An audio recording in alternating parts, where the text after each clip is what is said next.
Hi friends, it's Grace and welcome back to another video. Today we are going to talk through my February reading plans because there are some pretty exciting things going on this month. Exciting for reasons that span from I'm just enjoying what I'm reading to I am making progress on some projects to starting a very exciting reread project, which is one that's probably going to be pretty widespread among fantasy booktube this year. So let's just get right into it. I'm gonna get started right off with that one. So the book that I am referring to, which you may notice if you take some context clues from what you can see of my shelf right now, is The Way of Kings by Brandon Sanderson, which is very exciting.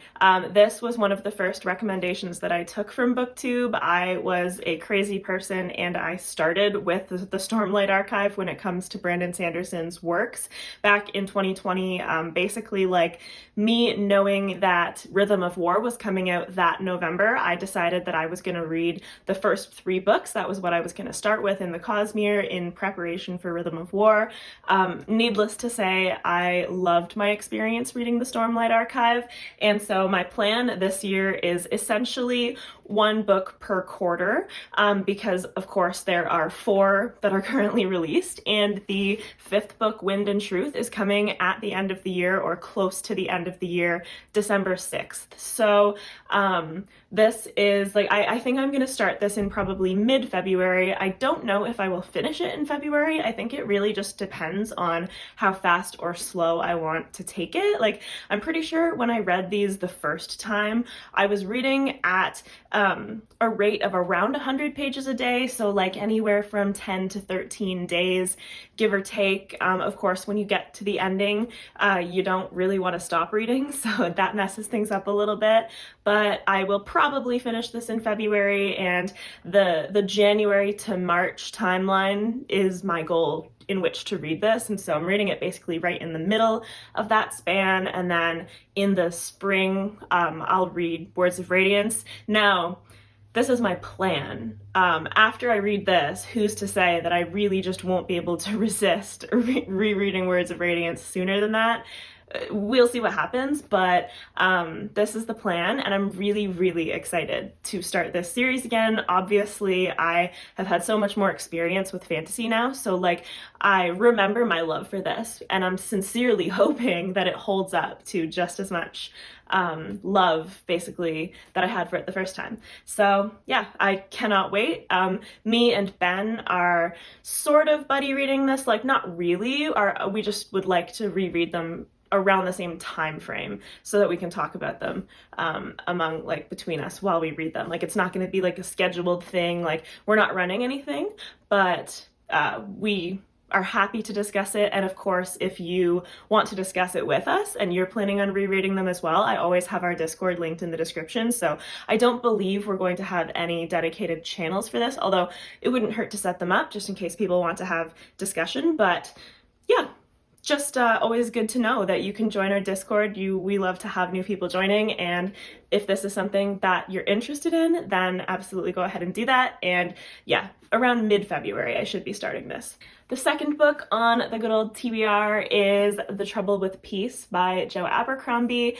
This is more of a true buddy read for Ben and I. We're reading a lot together this year to start the year, where we read oh my god, why can't I remember the name of it? A Little Hatred in January, and we read that very closely following each other's reading pace so that we could talk about the chapters that we read each day.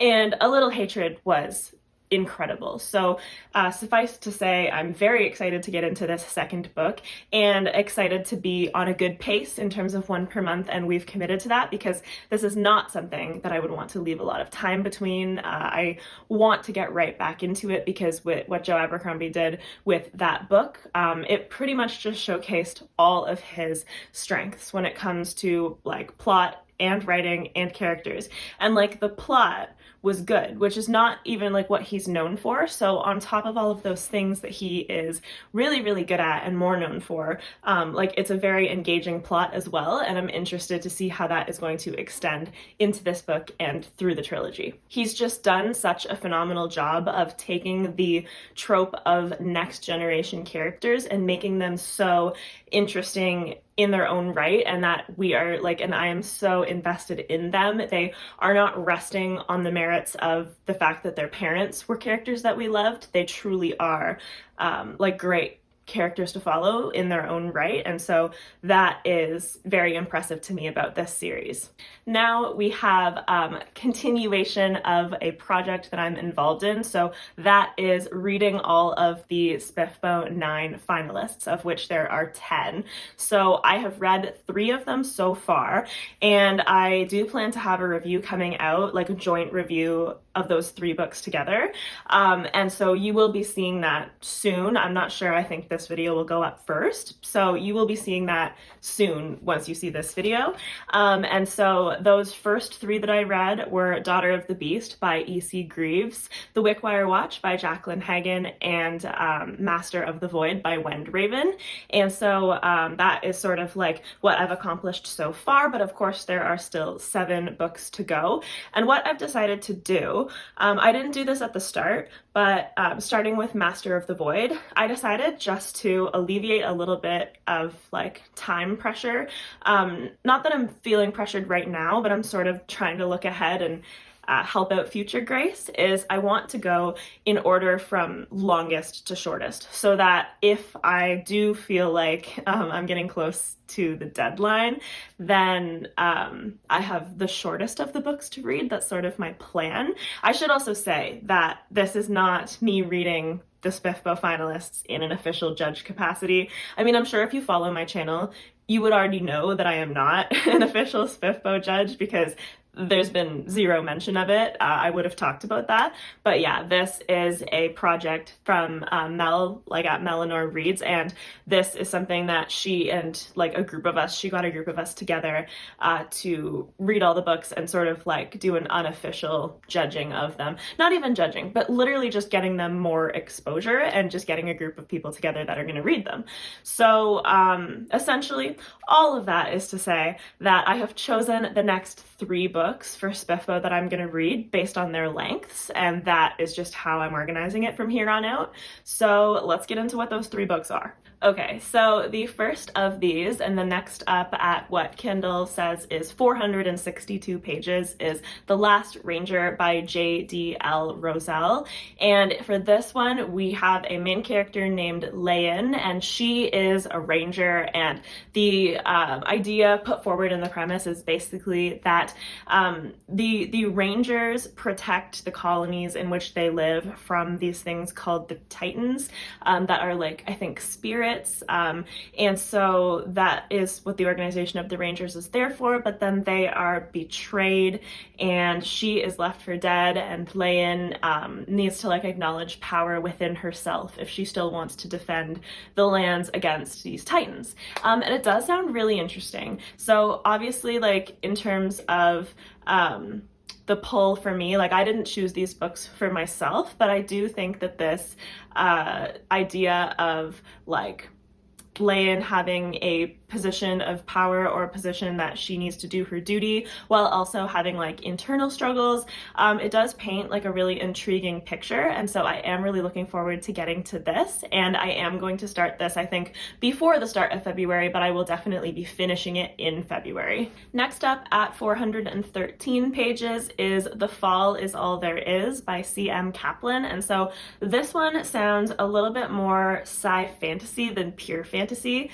because it does mention cyborg horses. So, but this seems like a family political drama, sort of like in terms of the fact that our main character, Peter Mercy, he flees from his life as a prince on his cyborg horse. I just think the mention of that is a little bit funny. And so the kind of premise here is that he's been away from home for a while. He hears about the death of his father, and then essentially, since he was the youngest in a set of 4 siblings, he realizes that there's going to be a succession war, and so he has to make his decisions. He has to decide like who to pledge his allegiance to, like which of his siblings he thinks is going to succeed, and just navigate a lot of political currents and stuff like that. So that's kind of the main idea that I'm getting from the synopsis. And then the tone that it sets, I don't know if this is going to be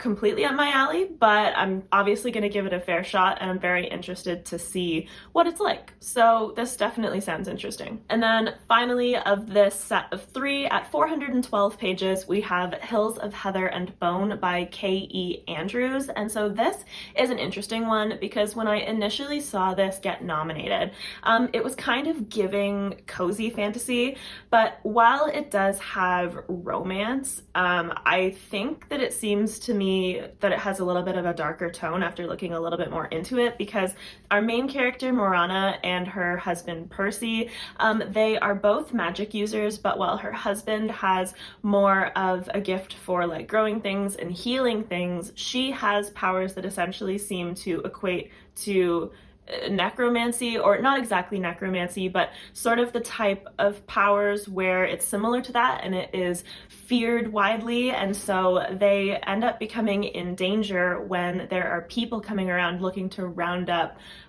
people that can use the type of magic that our main character can use, and they are kind of like on the run looking for sanctuary, trying to survive together. And it does say that there is warnings for violence, death, depression, miscarriage, birthing scenes, suicidal thoughts, suicide, and cannibalism. So obviously that seems relevant to mention, seeing as the author felt that it was relevant to mention there. This is why I'm kind of like, I'm thrown off a little bit because, like I said, I did think that this book struck more of a cozier tone when I first saw it, and maybe to me it's just that the cover is giving that, but overall I still think that this is quite an interesting concept, and I think that it could appeal to me in the sense that it's going to have this romance while it's like, so it's going to explore the personal relationship between these 2 characters while also having these kind of us against the world type of storyline where they are struggling to survive in a world that wants to persecute her and wants to persecute people like her without necessarily knowing or acknowledging them as human. Like, that's kind of what I'm getting from this. So yeah, I am really interested to see like what this does with the concept. And I feel like these 3 books, even though I didn't pick them for this reason, they all bring different things to the table. Like, they all are very distinct. The Last Ranger feels much more kind of classic high fantasy. Then you've got like sci fantasy with The Fall Is All There Is, and then Hills of Heather and Bone is a different tone once again. So very interested to get to all 3 of these, and I truly hope that they all really work for me. Now, since this TBR is all fantasy, I thought what I would do is reveal a little bit of a project that I've been working on that Ben helped me with a little bit for the past like 3 or 4 days. What I decided that I was going to do is write down every single unread book on my shelves and put them all in a drawer. So they're all in here, every single one of them, and it's a complete mix of books that I'm planning on reading soon and books that I have no plans for when specifically I'm going to read them. And the idea behind this is not necessarily that I have to read the books that I pick, but just that because if I pick a really long book, for example, and I already have this relatively heavy month coming out, I'm gonna put it back and I'm gonna try and pick like a shorter book. And it could still be a book that I needed that push to read, but it just works better for me if it's shorter. So I'm hoping to pick out a couple of books that are not fantasy and see if I can fit those into February, because I would like to just keep things fresh. I don't really, well, I'm not gonna say I don't like having a TBR that's all fantasy, because I do like it. I'll enjoy reading the fantasy, but I want to make an effort and I want to keep my TBRs a little bit more balanced. That's like sort of a goal of mine this year, especially with reading like more than one genre every month. So yeah, let's just try and pick a few and see what we get. Okay, it's green. I don't know what that means. I don't remember. Ooh, that's interesting. I picked Frankenstein, so that's not that long, I don't think. I don't know if it's difficult to read, but that's interesting. So, okay, I will make an effort to read Frankenstein in February. And then I'm gonna pick one more. Like I said, if it's a super long book, I'm gonna put it back, but if I can get another semi-short book, that would be fantastic. Oh, okay, I got a purple one this time.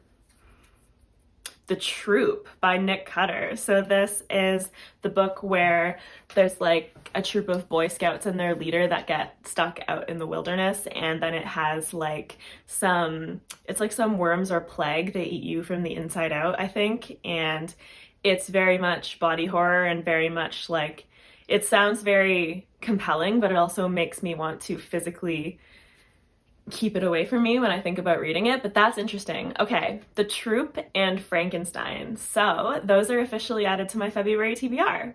I think this was a success. Neither of those books are crazy long, and I will definitely try to read those. So awesome. Okay, 2 down, only 250 to go. But anyway, that is everything that is on my February TBR, my reading plans for the next month or so. Let me know what you think down in the comments. Please, I would love to hear from you, whether you've read and loved some of these, whether you're also looking forward to some of them. That would be awesome. So with that said, that is going to be it for this one. Please like this video if you liked it. Subscribe if you'd like to see more from me. As always, I'll have my Discord with Ben and socials linked in the description of this video. And if you're interested in any of that stuff, it's all down there. And I hope you have a fantastic rest of your day. Bye!